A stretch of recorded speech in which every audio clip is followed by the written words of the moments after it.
Hi there everybody, my name is Ray and I'm going to start helping you figure out some at-home activities to do while you're homeschooling and everything. Today's project that I'm working on is the beanbag toss game. So I have one side already finished. My colors today I chose to do are yellow and pink. Here's one completed portion. Just looks like this, straight cardboard. And I'll walk you through how to make everything else. So the first thing you need to do is, I'll leave that there so you can see what it looks like. Find you a piece of cardboard, something you need, a box that I'm sure everybody has around the house.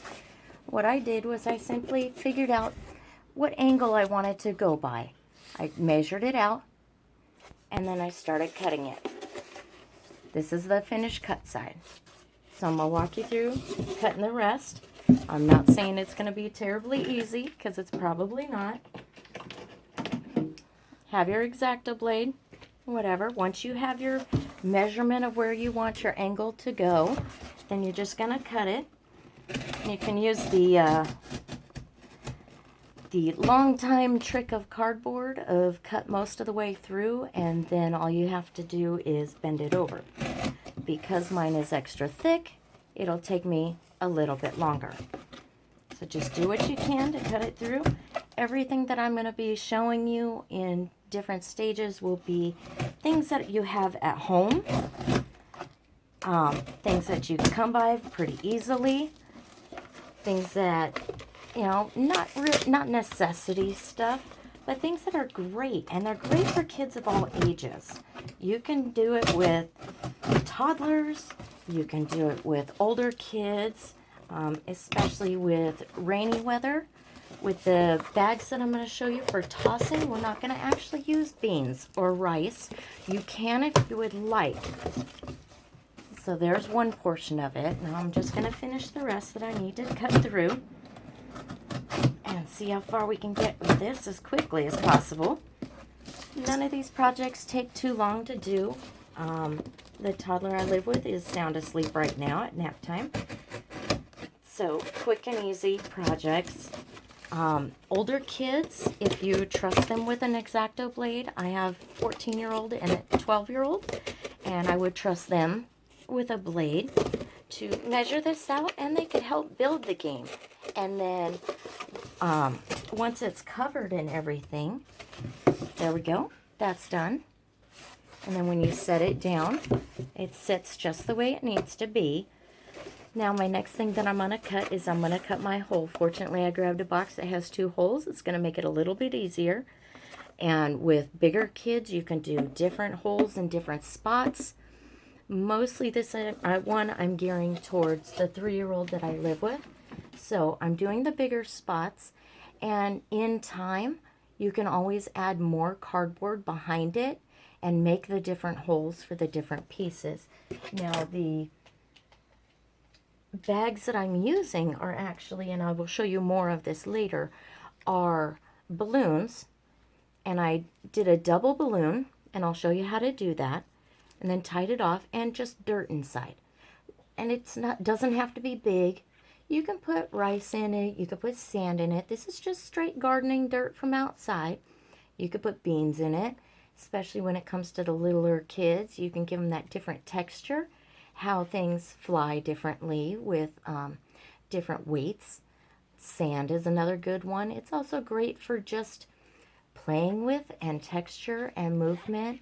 You can squish it and just have fun with it however you want to. But for the purpose of this game, like I said, I'm doing pink and I'm doing yellow. Easter's coming, so Easter eggs also would be a good choice. If you know that they're going to be playing outside, like have an outside set and an inside set, little bitty tiny rocks can go in here, and you can get those at the dollar store. That's a piece of cake. Most people also have balloons around the house, so you can use those as well. And with Easter coming, everybody's got the Easter eggs. Just make sure that you wrap it with packing tape so that obviously the eggs don't come loose. Okay, so back to our box. We're going to go ahead and cut out the metal piece and just again, make your measurements however you want to have your shapes and your box and your squares. Don't always have to be squares. That's a nice little party game you can have for later as well.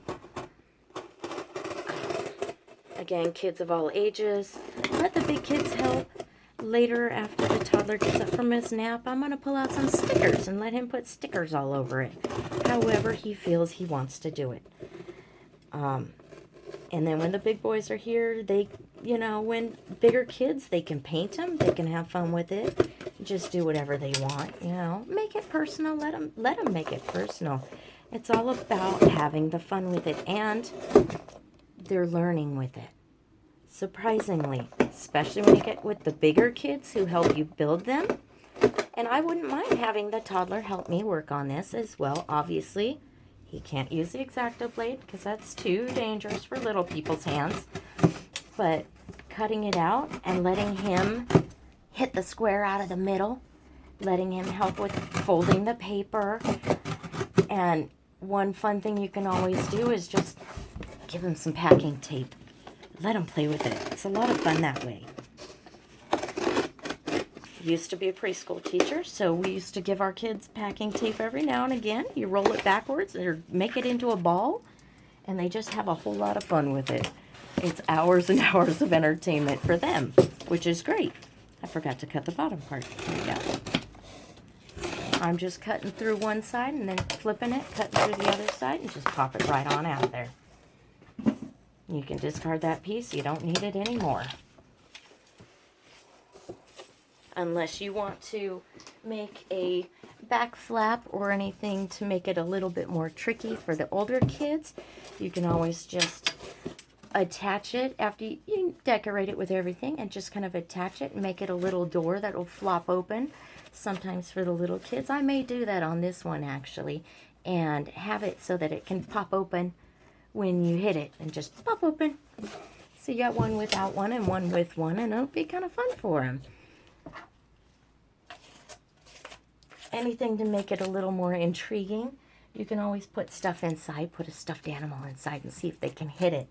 Or put a little stack of cups. Everybody has this stuff at home. Something, you know, Tupperware. Even Tupperware. Just some small Tupperware. Make a little triangle on the inside, and kids can have a blast with it. Hold on one second. Let me grab my paper I'm going to use. Today I'm just going to be using some construction paper. Again, dollar store. This one I used just printing paper. We had a stack of printing paper, so I just used that and made it work. So with your construction paper, lay it over the top, and then you're just going to secure down on the sides and the top. Just fold it the size of your box to make it work. And you can do as much of it as you want or as little of it as you want. I find that it's easier if I, just like wrapping a gift. Wrapping paper works too. It's, you know, great, it's fun, it's easy. I just use Scotch tape at least to get it set and ready. A little bit later I will use packing tape just to make sure it's strong and secure. A little bit more secure and it holds down, because sometimes Scotch tape doesn't stick to the cardboard very well. So just taping up the one side, flip it over, and then just going to tape it on the other side. And this is, again, just to hold it in place. Just to give it that security so you can keep on working with what you need. If you want to do the whole wrapping gift fold, you can do that. But you're also going to be covering the sides. So that's not quite as important, but it's still there and easy enough to do. So let me go ahead and tape my sides here. And if you want to go ahead and do that, if you're doing it along with me, that's fine. Obviously, that's a great idea. Let me get my other side taped up over here. And with this side, I fold it up and then I tuck it on the inside. That way it covers your edges. It'll make them look nice if you really want to have it look nice. Especially if you're going to keep it during all of this homeschooling time and everything. We want things to last a little bit longer. This side, I'm just going to tape it down. think you can see what I'm doing. Yeah. Okay. And just tape it down right there. Then your second piece of paper, if you want to go over the back, you can go over the back. I think I probably will. Nice thing about construction paper, quick and easy to rip. I think at this point I'm just going to do my sides, which will be fine. I like to set it up on end, get a little height in there. It helps out. Personally, for me, I do like things neat and orderly. So when I get to the front part, I may use it as design, just having this cross angle. But I may also, I probably will just cut along because I made that fold so I know where it's at. And then just, oops, forgot my scissors, excuse me very much. And then just cut along that line, and then you'll have a nice clean corner edge right there. Do that. And some of this I'm just going to skip ahead just so that it's not too long of a video and too daunting. You can pause and start again wherever you need to go. And because I'm using the construction paper, we all know Scotch tape works really well with construction paper. So just to make my edging, right there, I've got my edge piece. It's on. Not exactly perfect, but it doesn't have to be. It's fun for the kids. That's all that really matters, is making it fun. So I'm going to get the rest of my corner down, or my side piece, excuse me. Get this done on here. Tape it down, just secure it down, and then I'll show you the next step that we're going to do to help keep it looking good and make it through all this time that we're indoors, or if you're homeschooling on a regular basis kind of thing. This also will work for indoor rainy day games and parties. If you have obviously you have kids, you need a quick and easy party to do. It combines together, no problem, piece of cake. And just store it up in your closet or in your garage, things like that. These are things that I've done, and I've lived in apartments and condos and stuff like that. They're quick, they're easy, they're fun, and pretty easy to store. All else fails, make another one when you have another party. It's not a big deal. Okay, so the next step I'm going to do, I'm not going to worry about the other side and the back at this point.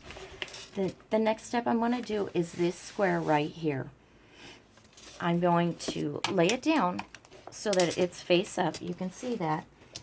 Again, with my X-Acto knife, you want to leave at least a 1/2 inch on your edge. So you're going to cut within your circle. Do it over here so you can see it. Or, excuse me, within your square. You just want to cut it as best as you can. The printer paper went a little bit nicer on the cuts. Construction paper, a little bit more tricky, but not too bad. Again, it doesn't have to be perfect. All else fails. Color it, paint it, stickers, whatever. Whatever you feel like doing afterwards. So now I'm just going to pop out that paper that I cut out. I don't need it anymore. Throw it away. So here you go. You've got your paper. Now what you're going to do is you're going to make a little angle cut right here at the corner. That way you can fold your paper back and secure it. And that way it protects and blocks and makes the corners look right. So just give a little tiny cut like that. And then just fold your paper back and do your Scotch tape to hold it down. Now when we do the protecting part, you have your choices of what you want to use to make it last. On this one, I used a simple laminate paper. You can get it at the dollar store. The Dollar Tree tends to have them usually back in the row where they have the drawer liners, things like that, so you can get a patterned one or different. I happen to have at home just the clear transparent stuff. Show you what it is. It's quick, it's easy. Just peel off the paper. Whoops. Just peel off the paper and it sticks right on. As a kid, we used to use these for making tablecloths, things like that. I'm going to keep setting down my my inner square piece.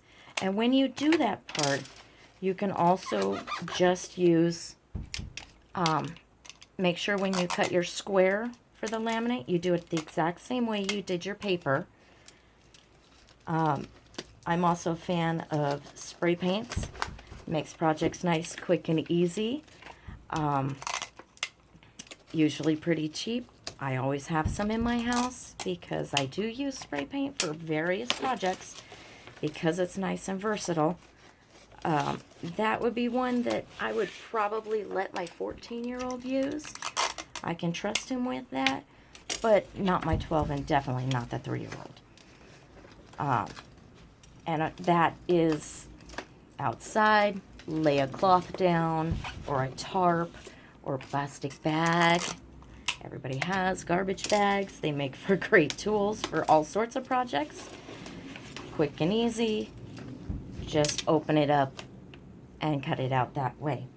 So, with the laminate paper, here's my square. There's my hole. It's all ready.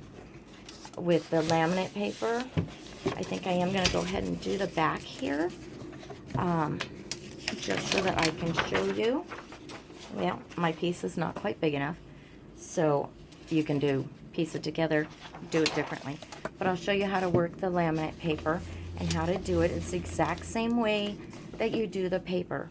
Nice, quick, easy.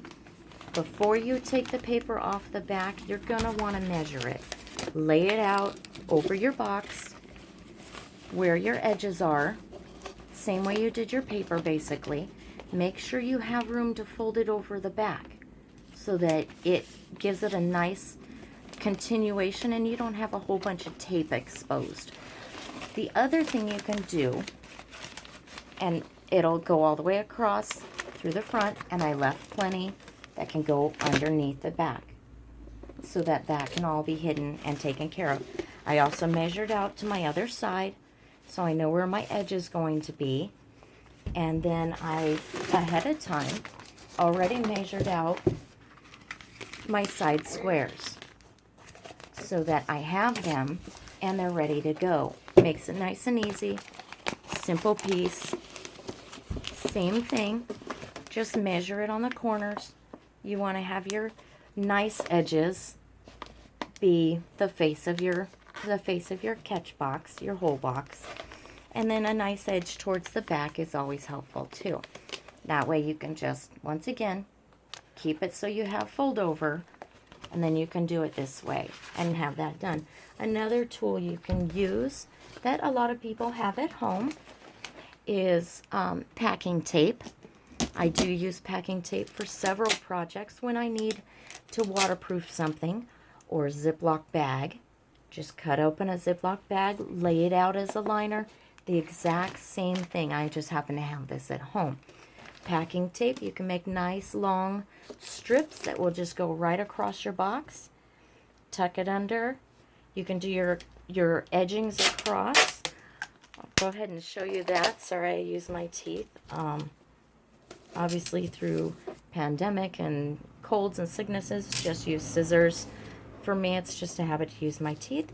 Just take it, lay it down, and fold it over. And then when you do the bottom half, they'll actually meet on the other side and make sure everything sticks.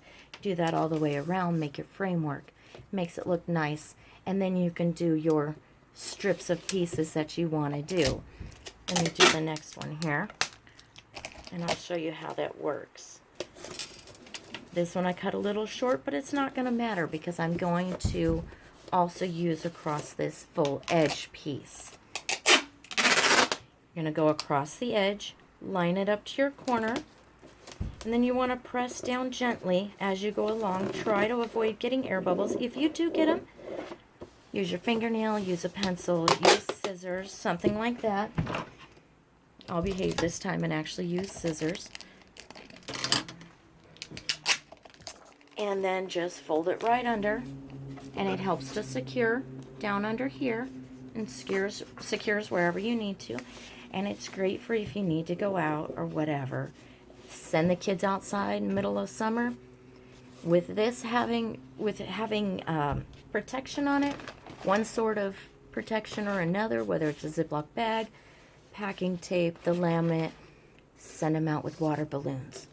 It just gives them that versatility that they can play. And with little ones, you're teaching them how to get it in the hole, have the flap. It gives another little fun thing. Print out a clown's head or print out whatever design you want to do. If you have stickers at home, most of us parents have stickers. A color book works too. Let the kids color a picture or whatever, however many pictures. Take that color picture, cut it in half, and put it on either side. And that way, they get to feel that it's part of their project. They got to do it, and it makes it really fun for them. I hope you... Oh, I almost forgot. I was going to sign off and say goodbye, but I almost forgot. I need to show you how to do the toss balls. So let me just clear up my workspace here. Set these things aside. It doesn't take a whole lot to do the next part. Because I took dirt from outside in my yard, I just took potting dirt. Everybody's got it, or something you can use. Again, you can do rice, you can do beans, you can do any sort of thing like that. Standard balloons. I showed you how to do the, here's my balloons. Again, going pink and yellow as my colors. I'm going to go alternates of my boxes, what I have here. So I kind of started this one just to give you an idea and a look-see. I used the purple balloon on the inside, and once I put the balloon on the funnel, then I put the pink one. Takes a little bit of time. This is probably the most time-consuming part of it. So I started to fill it a little bit just so that you could see how it is. It's not the size I want yet. Simply scoop some dirt. Yes, you're going to get dirty. Again, fun for the kids to do. They get to get dirty. They get to have fun. And then just a pencil, a skewer, a stick from outside. Have the kids go fish for a stick. If you got trees in the backyard, you're just going to push it down in there. Push it down as far as you can. It's okay if you push the pencil down. I used a blunt pencil, so it's not going to poke my balloon down at the bottom. If you start to get a clump, this helps with clumps that get in there. You see that I'm kind of pushing it a little bit harder. My soil's a little bit wet. See, I've got a bulge down here, so you're going to stretch your balloon down. Just work it down, just like you would anything else. Anything stiff and stuck. Get it down in there. And see, I've got my little bulge gone now. And just keep feeding it down till you get the size of balloon that you want to get. Makes it nice, makes it quick and easy. Again, let the kids participate, because as they do, they get to have fun. I left my pencil down there. It helps me give a little bit more of a push when I pull it down and pull it down into the balloon itself. And with stretching the balloon, you're giving it more room, just like you would with blowing up the balloon. No, I did not blow up the balloons beforehand. I find that it tends to slightly weaken them, and that's also why I'm doing double balloon, so that if one balloon breaks, you have the other for security, especially if you're using small rocks or things like that. Marbles would work. It would give you a different texture, a different feeling. I think I have it clump in here. So let me see if I can get that worked out of here for a second. I do have a bit of a stuck. But I also have my balloon about the size that I want it. So I'm pretty happy with that. Just slide it off, wiggle it off. If you want to use cornstarch or baby powder to help you. Yeah, my soil's a little wet, so it makes it a little bit more difficult. When you use sand, it tends to slide right off because you've got that little bit of a dust and a little bit of a dirt from the sand. I'm just working the last bit of the soil that's stuck in the balloon, in the nozzle of the balloon. You can also, if it becomes too tedious to try to keep stretching it, dump it back in your bowl. Doesn't hurt anything, right? Then you're going to tie your balloon off. I find it's easier to go backwards around my fingers and then just roll it off. Use, obviously, whatever technique works for you. Call your husband. The kids, I know that neither one of my kids, and definitely the toddler, are not going to be able to tie it off. But here you go. You have your little balloon. So you've got your double balloon. Makes it nice. Go out and just send the kids off. Have a great time and have fun learning. Bye.